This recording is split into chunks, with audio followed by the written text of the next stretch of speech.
kedua yaitu berwujud lambang. Lambang itu sama dengan simbol, dengan pengertian yang sama. Jadi lambang artinya simbol. Lambang dikaji dalam ilmiah masuk dalam kajian ilmu semiotika atau semiologi. Artinya ilmu yang mempelajari tanda-tanda yang ada dalam kehidupan manusia termasuk bahasa. Jadi semiotika atau semiologi. Nah, di Amerika itu pelopor dari simbol adalah Charles Sanders Peirce. Sedangkan di Eropa itu pelopornya adalah Ferdinand de Saussure. Membedakan adanya jenis-jenis tanda-tanda. Yaitu yang pertama adalah tanda atau sign bahasa Inggrisnya, kemudian lambang atau simbol, sinyal atau signal, kemudian gejala atau symptom, gerakan isyarat atau gestur, ada kode, indeks, dan yang terakhir adalah icon. Nah, sekarang lagi ngetop itu icon ya, orang senyum, yang ada di meme-meme handphone kita. Itu adalah masuk dari bagian dari tanda yang bagian dari icon atau lambang. Nah, apa perbedaannya antara sign, simbol, sinyal, symptom, gestur, kode, dan indeks serta icon? Sign adalah sesuatu yang dapat menandai atau mewakili ide, pikiran, perasaan, benda, dan tindakan secara langsung dan alamiah. Nah, di sini contoh sign. Kalau di kejauhan tampak asap, maka di sana ada api. Sebab asap merupakan tanda akan adanya api. Jadi merupakan sebab akibat. Cause and effect ya biasa. Itu adalah sign. Jadi ada sebabnya mengakibatkan apa, itu adalah pengertian dari sign atau tanda.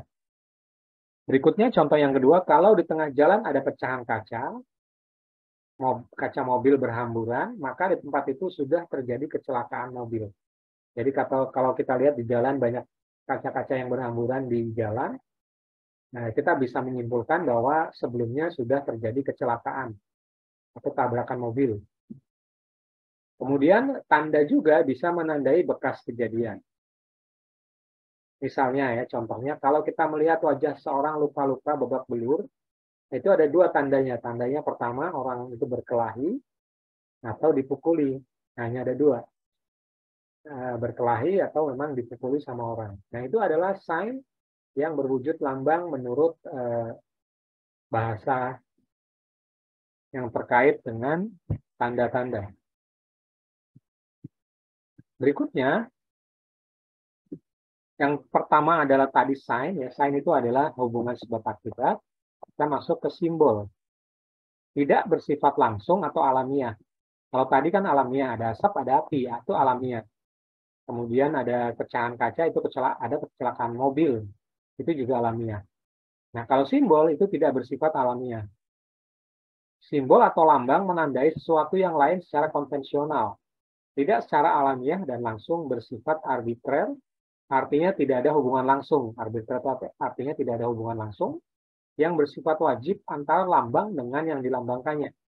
Jadi nggak ada hubungan secara langsung. Kalau tadi kan langsung asap dan api. Itu merupakan hubungan langsung. Nah, kalau ini tidak langsung. Contohnya apa? Bendera kuning, selain melambangkan ada kematian, juga dipakai menjadi lambang kepresidenan. Jadi dia tidak bersifat mutlak. Kalau tadi kan mutlak ada asap, ada api. Itu kemungkinannya mutlak. Tapi kalau di sini bisa ambigu. Karena tidak bersifat wajib melambangkan. Karena mungkin memiliki arti yang berbeda tadi. Kemudian gambar padi dan kapas melambangkan asas keadilan sosial.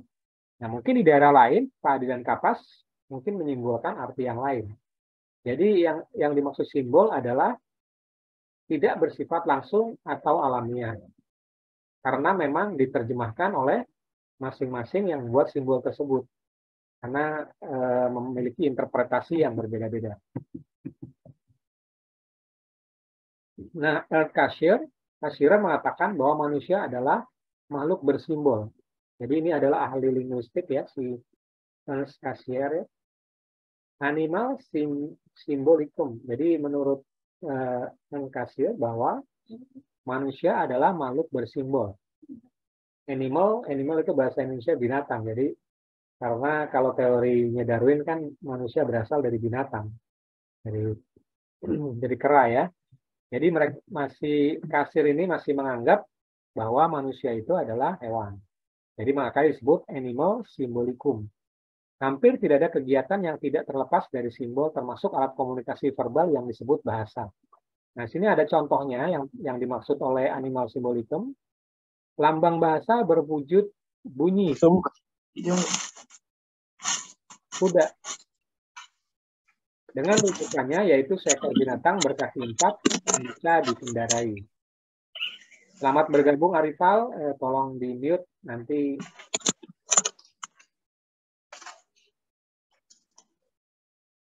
Oke, jadi saya lanjutin. Lambang bahasa berwujud bunyi atau kuda.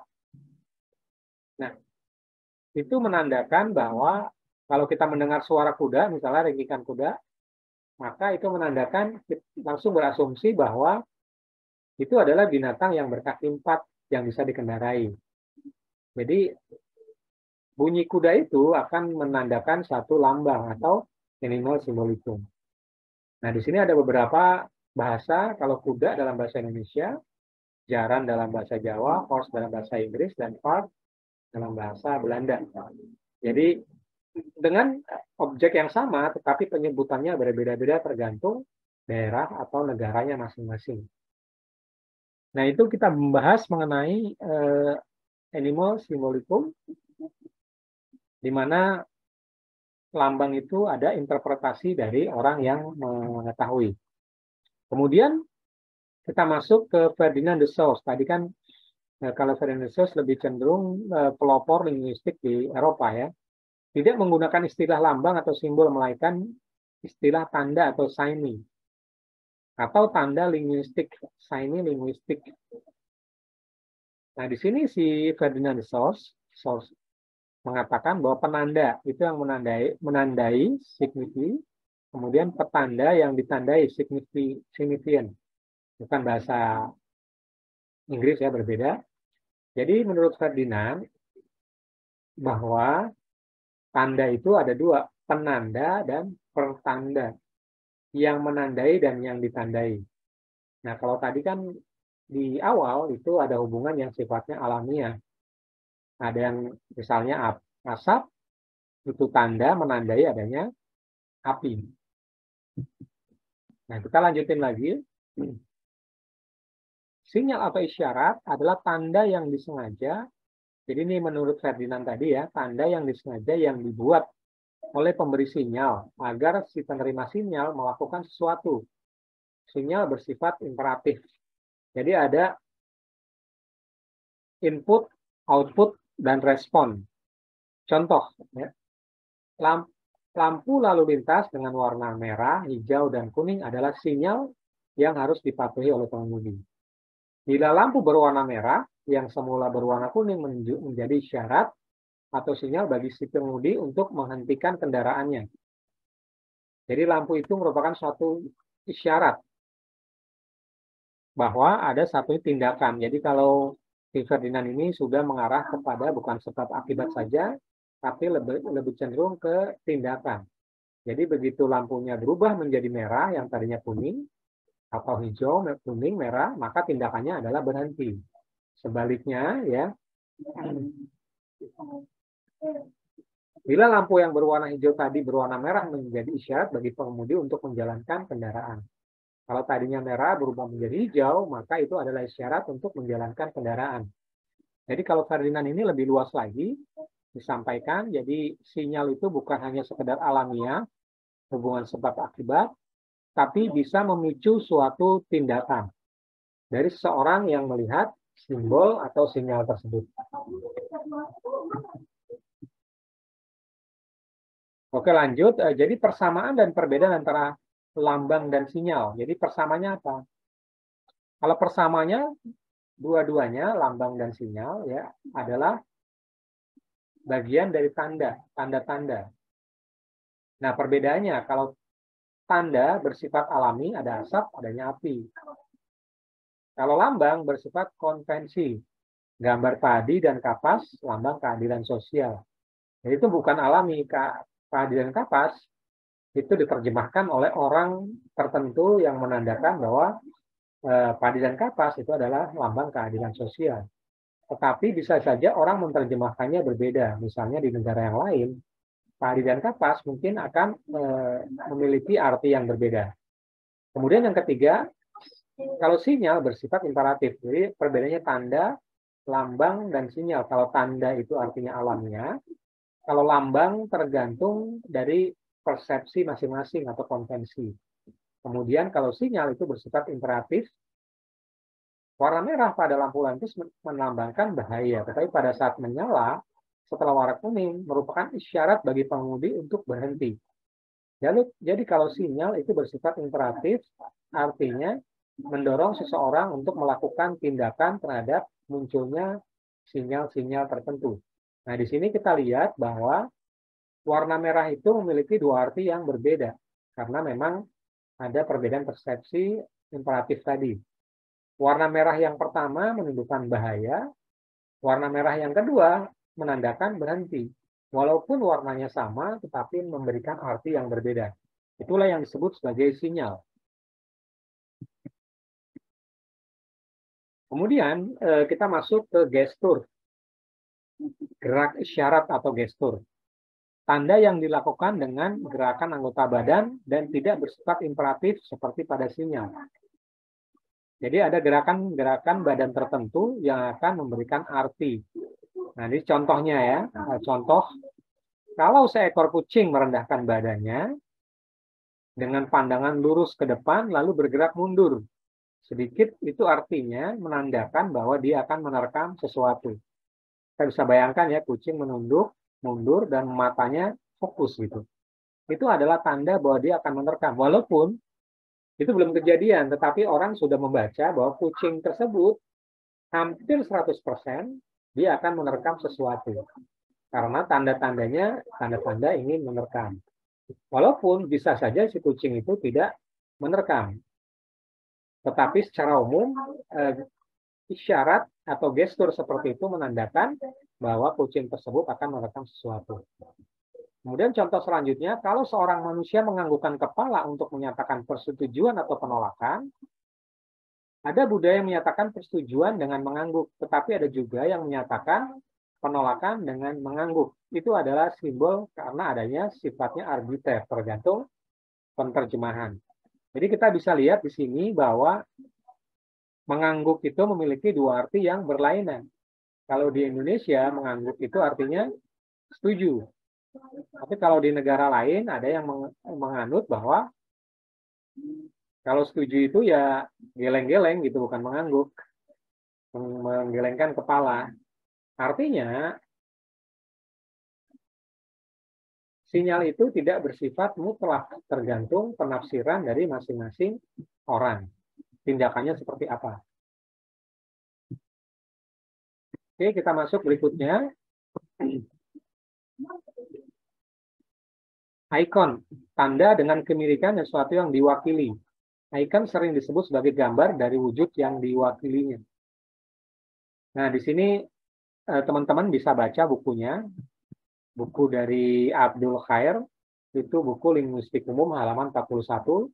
Mungkin nanti minggu depan bisa kita bahas lebih detail mengenai buku Abdul Khair linguistik umum.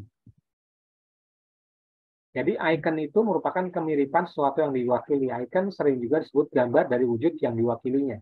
Ya, contohnya kalau orang tersenyum, itu kan gambarnya kuning, ada mata, dan ada mulut yang lebar gitu. Itu adalah senyuman. Itu adalah icon.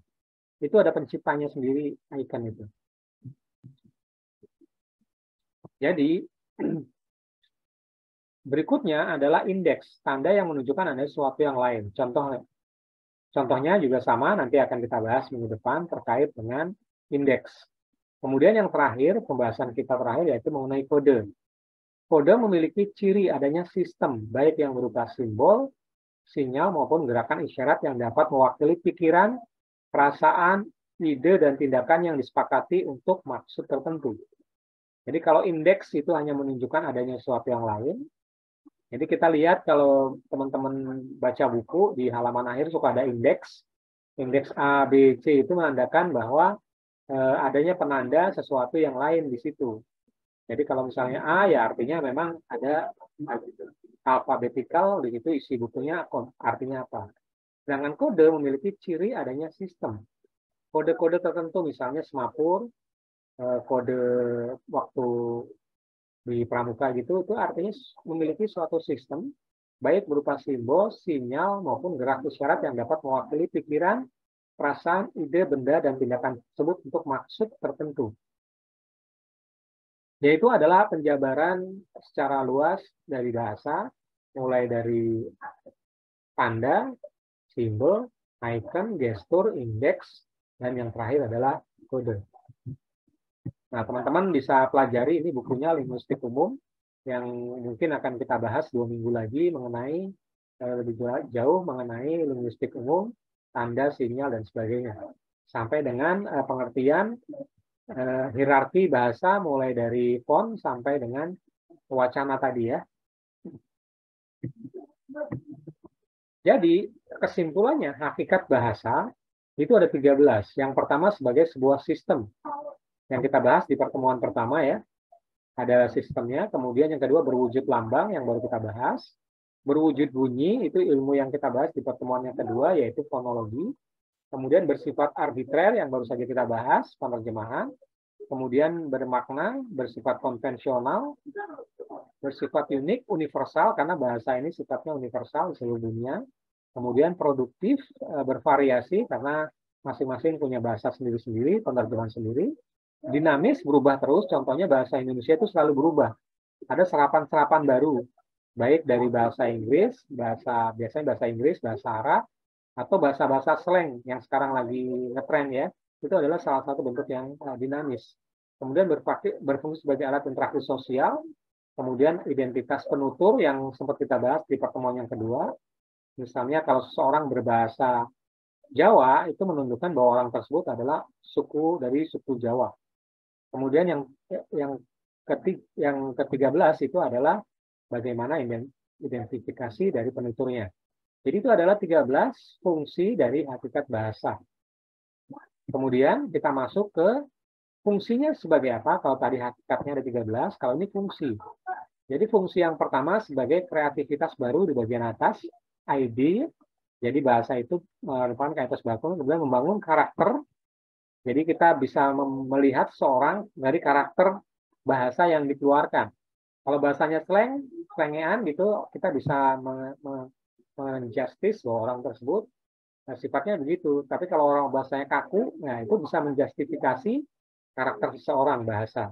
Kemudian membangun kecerdasan seorang dengan bahasa-bahasa yang tentunya yang orang kuliah dengan yang yang tidak bersekolah itu beda tingkat kecerdasan bahasa, kosakata dan sebagainya.